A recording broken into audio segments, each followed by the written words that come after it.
خلق الإنسان علمه البيان.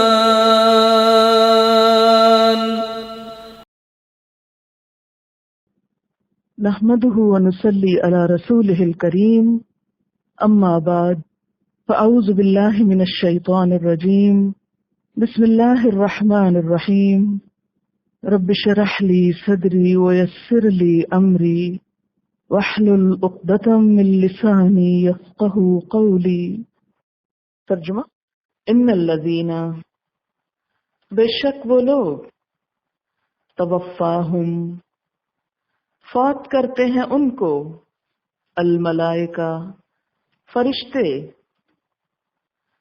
ظالمی، اس حال میں کہ وہ ظلم کرنے والے ہیں، انفسہم، اپنی جانوں پر، قالو، وہ کہتے ہیں، فیم کنتم، تم کس حال میں تھے، قالو، وہ کہتے ہیں، کننا، تھے ہم، مستضعفین، کمزور، مجبور، فی الارض، زمین میں، قالو، وہ کہتے ہیں، الم تکن، کیا نہ تھی، ارض اللہ، اللہ کی زمین، واسعتن، وسعت والی، فراخ، فتہاجروا، تو تم ہجرت کر جاتے، فیہا، اس میں، فاولئک، تو یہی لوگ، مأواہم، ٹھکانہ ان کا، جہنم، جہنم ہے، وساءت، اور کتنا برا ہے، مصیرا، ٹھکانہ، الا المستضعفین، مگر مجبور، من الرجال، مردوں میں سے، والنساء، اور عورتوں میں سے، والبلدان، اور بچے، لا یستطیعون، نہیں وہ استطاعت رکھتے، حیلتن، کسی ہیلے کی،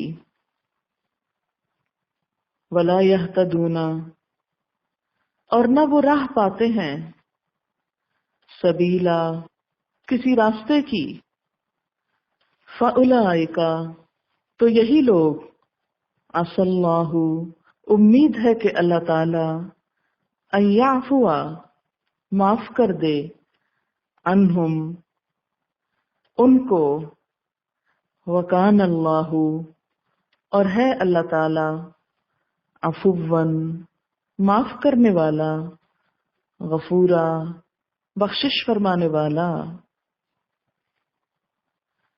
ومن یہاجر، اور جو کوئی ہجرت کرے، فی سبیل اللہ، اللہ کے راستے میں، یجد، پائے گا، فی الارض، زمین میں،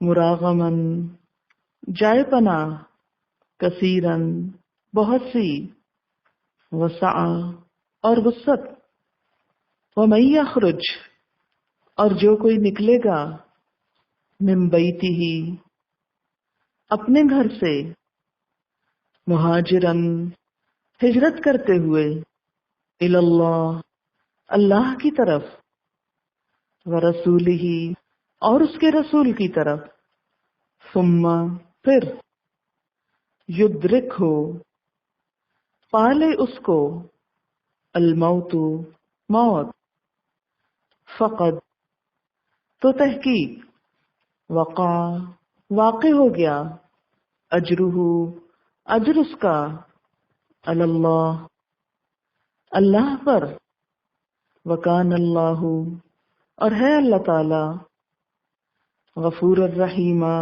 غفور الرحیم. تفسیر: ان الذین توفاہم الملائکۃ، بے شک وہ لوگ کہ فوت کرتے ہیں ان کو فرشتے، یعنی فرشتے جب ان کی جان نکالنے کے لیے آتے ہیں تو اس حال میں کہ ظالمی انفسہم، وہ اپنی جانوں پہ ظلم کرنے والے ہوتے ہیں، یعنی گناہ کے کاموں میں مصروف ہوتے ہیں۔ اپنی جان پہ ظلم کیا ہوتا ہے؟ اللہ کی نافرمانی، گناہ کا کام۔ قالو، وہ کہتے ہیں، فیم کنتم، کہاں پڑے تھے تم، کیا کر رہے تھے تم؟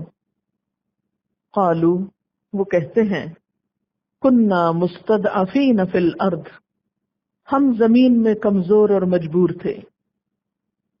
قالو، فرشتے کہتے ہیں، الم تکن ارض اللہ واسعۃ، کیا اللہ کی زمین وسیع نہ تھی؟ فتہاجروا فیہا، تو تم ہجرت کر جاتے اس میں۔ فاولئک مأواہم جہنم، تو یہی لوگ، ان کا ٹھکانہ جہنم ہے۔ وساءت مصیرا، اور بہت برا ٹھکانہ ہے۔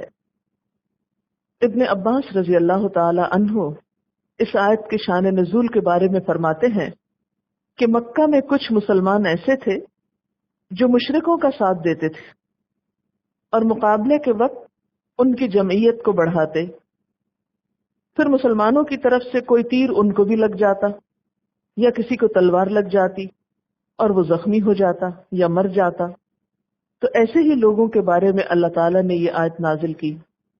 یعنی کچھ لوگوں نے ہجرت کے موقع پر مکہ یا اپنے وطن کو نہیں چھوڑا، بلکہ دنیاوی مال اسباب کی خاطر وہیں رہ گئے۔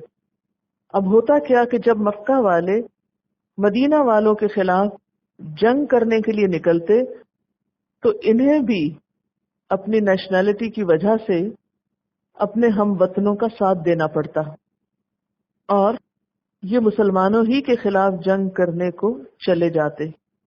ہوتے تھے یہ مسلمان، لیکن انہیں کافروں کے لشکر میں شامل ہو کر مسلمانوں کے خلاف لڑنا پڑتا، ان کی آرمی میں بھرتی ہو کر مسلمانوں کے اوپر بم گرانے پڑتے۔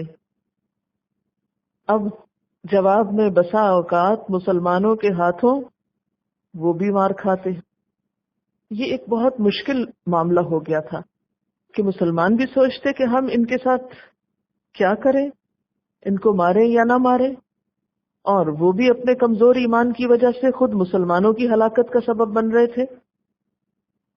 تو ایسے ہی ظلم کرنے والوں کے بارے میں یہ آیت اتری کہ جب ان کی جان فرشتے آ کے نکالتے ہیں تو پوچھتے ہیں، یہ تم کیا کر رہے تھے؟ فیم کنتم، کس حال میں مبتلا تھے؟ قالو، وہ کہتے، کننا مستضعفین فی الارض، ہم بڑے مجبور تھے زمین میں، ہماری کچھ مجبوریاں تھی کہ ہم مکہ میں رہ گئے، اور پھر ہمیں اپنے بچاؤ کے لیے دشمنوں کی فوج میں بھی شرکت کرنی پڑی، اور پھر ہم مصیبت کے مارے یہاں بھی آ گئے اور اپنوں ہی کے ہاتھوں مار کھا گئے۔ اس وقت وہ پھر فرشتے ان کے ساتھ سختی سے پیش آتے ہیں اور کیا کہتے ہیں؟ قالو الم تکن ارض اللہ واسعۃ، کیا اللہ کی زمین وسیع نہ تھی، بہت بڑی نہ تھی؟ فتہاجروا فیہا، تم اس میں ہجرت کر جاتے، کیا مدینہ میں تمہارے لیے جگہ نہ تھی؟ کیا تم مکہ چھوڑ کے مدینہ نہ جا سکتے تھے کہ اپنے ایمان کی حفاظت کرتے؟ فاولئک مأواہم جہنم، مسلمان ہوتے ہوئے ایسے لوگوں کا ٹھکانہ جہنم ہے، کیونکہ انہوں نے دنیا کی محبت کو اپنی آخرت پر ترجیح دی، دنیا کے فائدے اٹھانے کے لیے اپنی آخرت کو بھول گئے، مسلمان ہوتے ہوئے بھی اپنے مسلمانوں کے خلاف کام کیے۔ وساءت مصیرا، اور بہت برا ٹھکانہ ہے، یعنی جہنم۔ اس معاملے میں فقہا یہ بھی کہتے ہیں کہ اگر مشرکین ایسے مسلمانوں کو ڈھال بنا کے آگے کھڑا کریں کہ مسلمان پھر حملہ آور نہ ہو سکیں، تو مسلمانوں کے اجتماعی مفاد کی خاطر انہیں قتل بھی کیا جا سکتا ہے۔ یعنی اگر کچھ مسلمان دشمن کی فوج میں ہوں اور وہ لڑنے کو آ گئے ہوں اور دشمن بھی چالاکی سے کام لیتے ہوئے انہیں فرنٹ لائن پہ کھڑا کر دے کہ ان کو دیکھ کے مسلمان پیچھے ہٹ جائیں گے اور کہیں گے کہ ہائے ہمارے ہی مسلمان بھائی کھڑے ہیں، ہم کیسے ہتھیار اٹھائیں. اور مسلمان بھی سوچ رہے تھے، جھجک رہے تھے کہ ہم ان کو ماریں، یہ تو کلمہ گو ہیں، کیونکہ پیچھے آیا نا کہ کلمہ گو کو نہیں مارو. تو اب یہ تو کلمہ پڑے ہوئے ہیں، اب کیا کریں؟ تو اس کے لیے کیا حکم ہے کہ پھر ان کو مار سکتے ہو، کیونکہ یہ تمہارے ساتھ نہیں دشمن کے ساتھ ہے. تو مسلمانوں کے اجتماعی مفاد کی خاطر انہیں قتل کیا جا سکتا ہے، کیونکہ یہ لوگ کمزور نہ تھے، حقیقت میں کمزور نہ تھے، مجبور نہ تھے. یہ دنیا کی محبت نے ان کو کمزور کر دیا تھا، مال و دولت کی ہوس نے ان کو مجبور بنا رکھا تھا. یہ جان و مال کے بچاؤ کی خاطر وہاں بیٹھے ہوئے تھے. ایسا عذر قابل قبول نہیں. ہاں، عذر کس کا قبول ہوگا؟ الا المستضعفین، مگر مجبور لوگ، من الرجال، مردوں میں سے، یعنی جیسے بوڑھے لوگ، والنساء، اور عورتیں، کیونکہ بہت اوقات عورتیں اگر چاہیں بھی تو اکیلے سٹیپ نہیں اٹھا سکتی. اگرچہ ہم دیکھتے ہیں کہ حضور صلی اللہ علیہ وسلم کے زمانے میں بہت سی خواتین جن میں نوجوان بھی تھیں، وہ اپنے گھر اور فیملی کو چھوڑ کر ایمان کی خاطر ہجرت کر گئی تھی. لیکن کچھ ایسی بھی ہوتی ہیں کمزور خواتین کہ جو اتنا بڑا سٹیپ نہیں اٹھا سکتی، انہیں مجبوراً وہاں رہنا پڑتا ہے. تو فرمایا کہ پھر ان کی پوچھ نہیں، ان کا عذر قابل قبول ہے. والولدان، اور بچے، ظاہر ہے بچے تو ماں باپ پہ ڈپینڈ کرتے ہیں. اگر ان میں سمجھ ہو بھی کہ ہم مسلمان ہیں اور ہمیں ایسا نہیں کرنا چاہیے، لیکن پریکٹیکلی عملی طور پر وہ کچھ نہیں کر سکتے، تو ان کی بھی چھوٹ ہو جائے گی. کون ہے وہ؟ لا یستطیعون حیلۃ، جو کوئی ہیلا نہیں پاتے، ان کے پاس کوئی ذریعہ نہیں ہوتا. ولا یہتدون سبیلا، اور نہ ہی ان کو کوئی راستہ ملتا ہے. یعنی بے بس بچے اور عورتیں اور مرد، انہیں دشمنوں کے چنگل سے نکلنے کا نہ کوئی راستہ ملتا ہے اور نہ ہی کوئی ذریعہ پاتے ہیں. حضرت ابن عباس فرمایا کرتے تھے کہ میں اور میری ماں ایسے ہی لوگوں میں سے تھے جنہیں اللہ نے معذور رکھا. اسی طرح ولید بن سلمہ بن ہشام، عیاش ابن ابی ربیعہ اور کئی دوسرے ناتواں کمزور مسلمان تھے جن کی نجات کے لیے حضور صلی اللہ علیہ وسلم پھر نمازوں میں دعا کیا کرتے تھے، قنوت نازلہ پڑھا کرتے تھے کہ اللہ تعالیٰ انہیں دشمنوں کے چنگل سے نجات دے. ایسے لوگوں کے لیے کیا حکم ہے؟ فَأُولَٰئِکَ، تو یہی لوگ، عَسَى اللَّهُ، امید ہے کہ اللہ تعالیٰ، أَن يَعْفُوَ عَنْهُمْ، ان سے درگزر کرے، ان کو معاف کر دے. وَكَانَ اللَّهُ عَفُوًّا غَفُورًا، اور ہے اللہ معاف کرنے والا، بخشش فرمانے والا. وَمَن يُهَاجِرْ فِي سَبِيلِ اللَّهِ، اور جو ہجرت کرے گا اللہ کے راستے میں. ہجرت کیا ہوتی ہے؟ ہے جیم رے، ہجرا، چھوڑ دینا، ایک جگہ کو چھوڑ کر دوسری جگہ اپنا ایمان بچانے کے لیے نکلنا، غیر موافق فضا سے موافق فضا کی طرف جانا، اپنے دین کی خاطر نئے امکانات تلاش کرنا.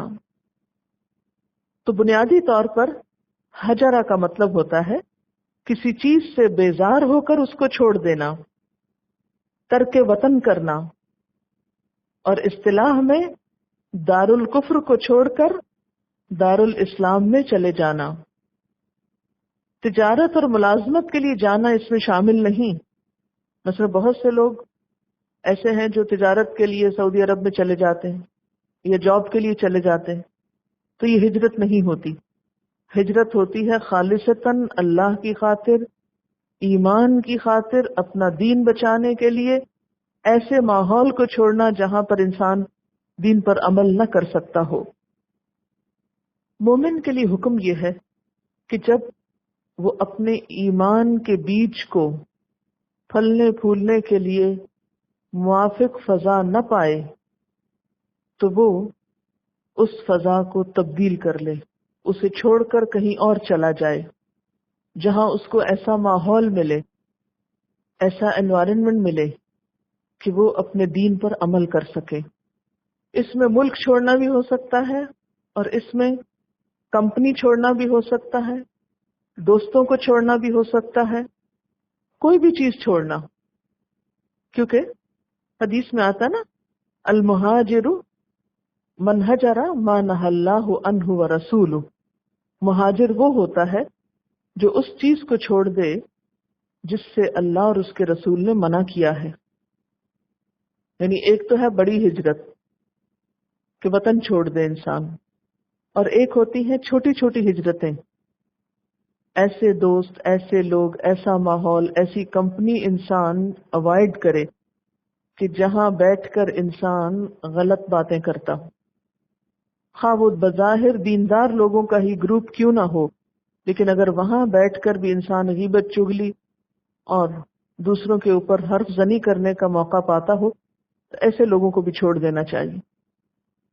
یعنی دیندار ہونا صرف آؤٹ فٹ چینج کرنا نہیں ہے، یہ ظاہری لباس تبدیل کرنا نہیں ہے۔ دین تو ایمان کے اس بیج سے آتا ہے جو دل کے اندر بویا جاتا ہے، جس سے اندر اور باہر دونوں میں تبدیلی آتی ہے۔ تو جس شخص کے اندر تبدیلی نہ آئے اور صرف ظاہری لبادہ وہ اوڑے ہوئے ہو دین کے نام کا، تو ایسا شخص اگر ہمیں دین کے رستے سے روک رہا ہے یا ہمارے ایمان میں خلل انداز ہو رہا ہے تو اس کو چھوڑنا بھی ضروری۔ ہم نے دیکھا ہوگا کہ بعض لوگوں کی کمپنی میں بیٹھ کر آپ اپنے آپ کو جج کر سکتے ہیں کہ اس کے بعد جب آپ نماز پڑھتے ہیں تو آپ کا نماز میں دل نہیں لگتا، ایسی روح پھیکی ہو جاتی، طبیعت بیزار ہونے لگتی۔ اور کچھ لوگوں کی کمپنی سے آپ اٹھتے ہیں تو پھر اس کے بعد جب آپ نماز پڑھتے ہیں، کیونکہ نماز یہ جو ہے نا یہ آئین ہے، ایک ٹیسٹ ہے ہمارا۔ جیسے کسی انسان کو کوئی جسمانی بیماری لاحق ہوتی ہے تو عموماً اس کو ٹیسٹ دیے جاتے ہیں تو پتہ چل جاتا ہے کہ یہ شخص بیمار ہے۔ بالکل اسی طرح ایمان کے ٹیسٹ کے لیے 5 نمازیں ہیں دن میں، اس سے آپ کو خود پتہ چلتا جاتا ہے کہ آپ کہاں کھڑے۔ آپ نے دیکھا ہوگا کہ جب آپ قرآن پاک پڑھنے کے بعد اٹھ کر نماز پڑھتے ہیں تو جسم پر خشوع و خضوع کی کیفیت ہی کچھ اور ہوتی، اور جب آپ ٹیلی ویژن چھوڑ کر اٹھ کے نماز پڑھتے ہیں تو کیفیت بالکل فرق ہوتی۔ کسی اچھے انسان سے ملاقات کے بعد آپ نماز کی طرف آتے ہیں تو نماز میں لطف کچھ اور ہوتا ہے، اور اگر کسی بیکار کی بحث اور بیکار کی گپ شپ کرنے والے انسان کی کمپنی سے اٹھ کر آپ نماز پڑھنے لگتے ہیں تو نماز میں پورا دھیان ہی نہیں جاتا۔ میں کبھی کبھی سوچتی ہوں اللہ تعالیٰ نے کیوں شرط لگائی سورج نکلنے سے پہلے؟ کیوں؟ یہ بھی تو ہو سکتا تھا نا، کیا فرق پڑتا ہے؟ بعد میں بھی 1 گھنٹے کی اجازت مل جاتی، کیونکہ اس وقت ایک بہت بڑا ٹیسٹ ہوتا ہے ہمارا، اور ایک پورا ماحول ہوتا ہے جو ہمیں سپورٹ کرتا ہے اس ایمان کی فضا میں جھانکنے کے لیے۔ دن کے آغاز اور انتہا پہ جو نماز ہوتی ہے اس کا لطف ہی کچھ اور ہوتا ہے۔ بہرحال تو ہجرت کیا ہے؟ اپنے دین کو بچانے کے لیے، اپنے ایمان کی نشو و نما کے لیے، نیکیوں میں آگے بڑھنے کے لیے ایک خراب ماحول کو چھوڑ کر ایک اچھے ماحول کی طرف جانا، چاہے فار گڈ ہو یا وقتی طور پر ہو۔ فرمایا وَمَن يُهَاجِرْ فِي سَبِيلِ اللَّهِ، اور جو اللہ کے راستے میں ہجرت کرے گا، اللہ کی خاطر کرے گا، اللہ کے دین کی خاطر کرے گا، تو ظاہر ہے کہ یہ ایک قربانی بھی ہے، ایک سیکریفائس ہوتی ہے، لیکن اللہ تعالیٰ بہت قدردان ہے، وہ کسی کی قربانی کو ضائع نہیں کرتا۔ یجد فی الارض مراغما کثیرا وسعا، وہ زمین میں بہت وسیع جائے پناہ پائے گا۔ مراغم کا لفظ رے غین میم سے ہے۔ مراغم مصدر ہے، اس کے معنی ہے ایک زمین سے دوسری کی طرف منتقل ہونا۔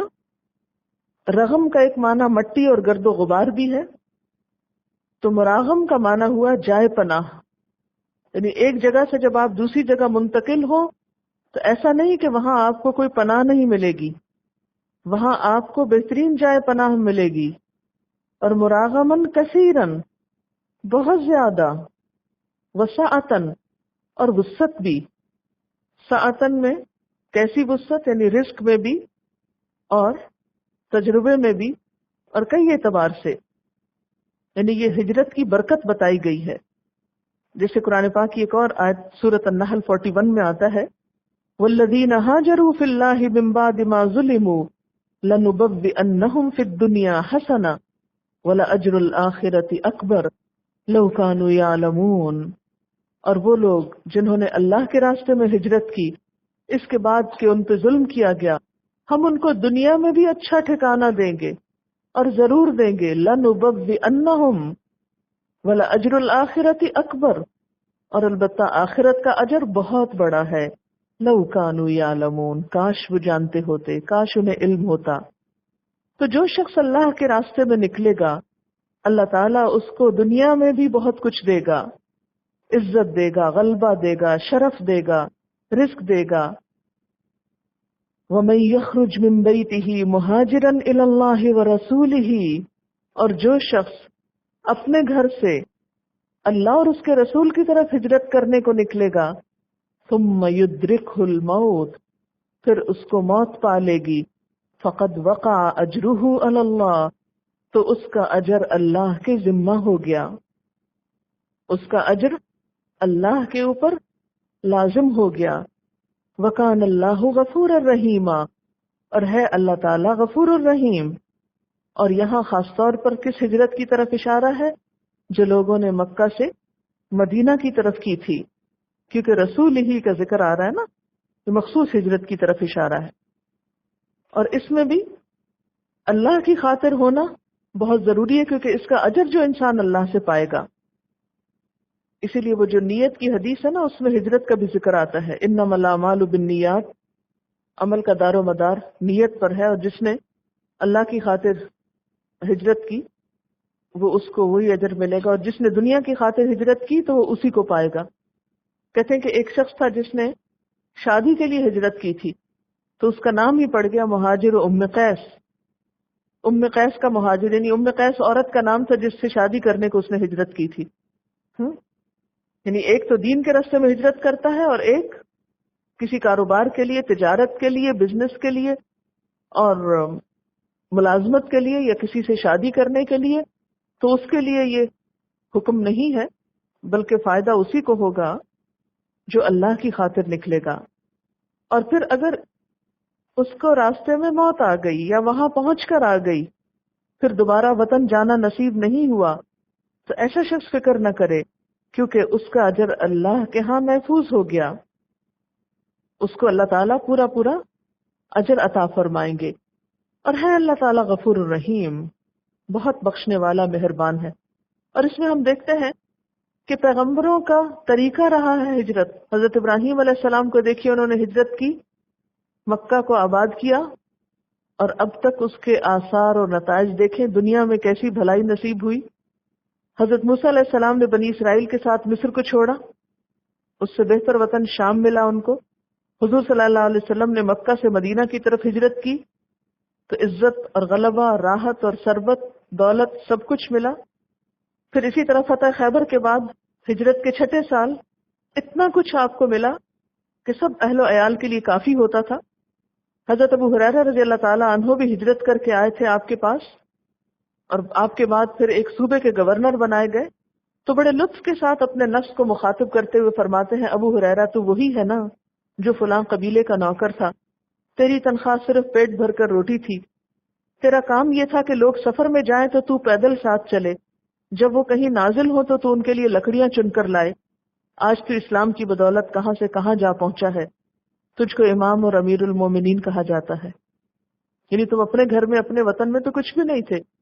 تم دیکھو جب اپنا گھر وطن چھوڑ کر یہاں اسلام کے لیے آئے تو اللہ نے دنیا میں بھی تمہیں کتنی عزت دی. اور یہ اللہ کا وعدہ صرف ان لوگوں کے لیے نہیں تھا، یہ ہمیشہ کے لیے ہے. لیکن عموماً ہوتا یہ ہے کہ جب انسان ہجرت کرتا ہے تو ابتدا میں بہت تنگی، تکلیف اور مشکلات آتی ہیں، لیکن اگر نیت اللہ کے لیے خالص ہو تو ان مع العسر یسرا، تنگیوں کے ساتھ آسانیاں بھی پیدا ہو جاتی ہیں، اور انسان کے ایمان اور دین کو بھی فروغ نصیب ہوتا ہے.